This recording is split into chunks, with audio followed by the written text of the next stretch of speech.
I believe that Iran now has the right, as it did before, and the duty to retaliate and protect itself and its people.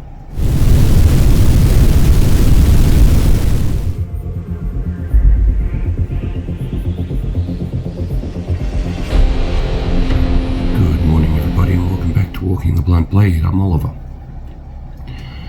Time to have a switchy-rooney again with all the videos I've got lined up and some of the materials I've been filming. I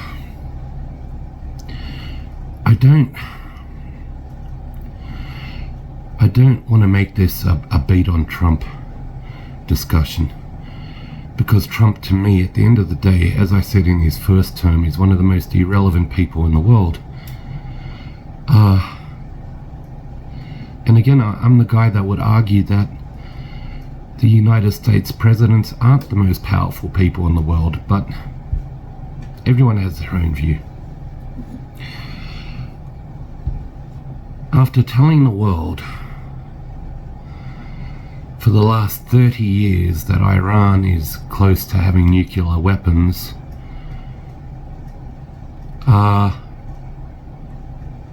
and predictions being within months for the last 30 years, it would appear that Iran, much like Iraq, does not have nuclear weapon capacity.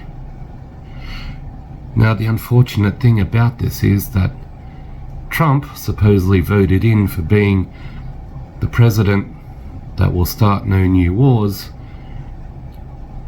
then decided, after telling the world he's going to take a 2-week chill pill and think about this, to bomb Iran the very next day.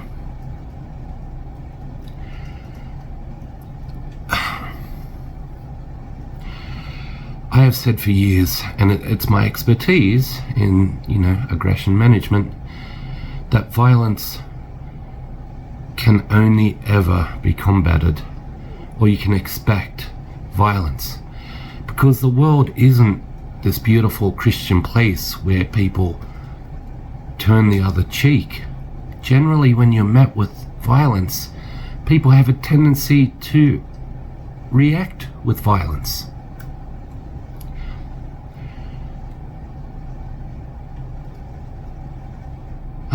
I guess that means a couple of things. One, Trump lied again. Okay, we know that politicians hardly tell the truth, but I guess it should also mean two more things, which is he should no longer be up for a Nobel Peace Prize, which is what people were predicting he was aiming for, and as far as I'm concerned, he's broken international law, as many American presidents have in the past also, with their emotional overreactions, and is now due for arrest warrants. So I want to see the UN and the ICC and the ICJ issue President Trump with arrest warrants. I've had two recent conversations. One with a lawyer yesterday who asked me if I was pro-Palestine, pro-Israel, I'm not anti-anyone. I can become emotional sometimes like everyone else, and I'm definitely biased and can admit that. I have biases. But predominantly I'm anti-war. I'm pro-responsibility. I'm pro-honesty. I'm pro-transparency.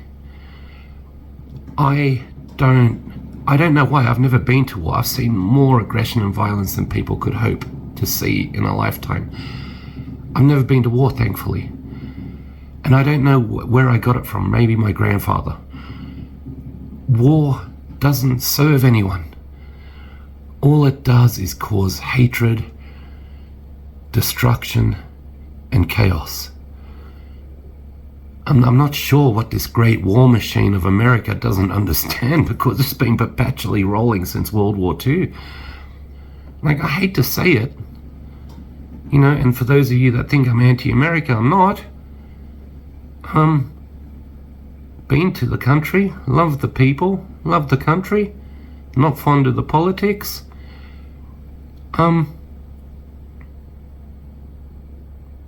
America is one of the biggest terrorists on the face of the planet.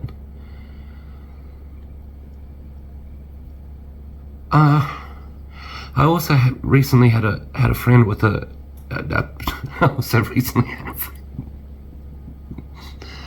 also recently had a discussion with a dear friend of mine who's in Saudi Arabia at the moment, saying that America's recent involvement in bombing Iran makes the whole Middle East feel unsafe. Now, I'm not an expert in any way, shape or form, and I haven't looked up how close Saudi Arabia is to Iran, but I get the gist of what she's saying. I'm not sure when the last time America intervened with something was where people actually felt safe as a result. And this is what I've been saying for a long time, and I'm going to end my rant. I think we need to issue arrest warrants. I think we need to have harsh penalties for Israel and America. I think the world needs to boycott these places. And I think, in all fairness, America deserves a chance to become great again. Go MAGA. America must do that within its own borders by itself. America has this weird idea that the world is reliant on them, and I don't think we are. I'm certainly not. So, all my products here in this house are German-made, China-made, Taiwan-made. There might be a couple of other made places. I think I've got one item that's American-made.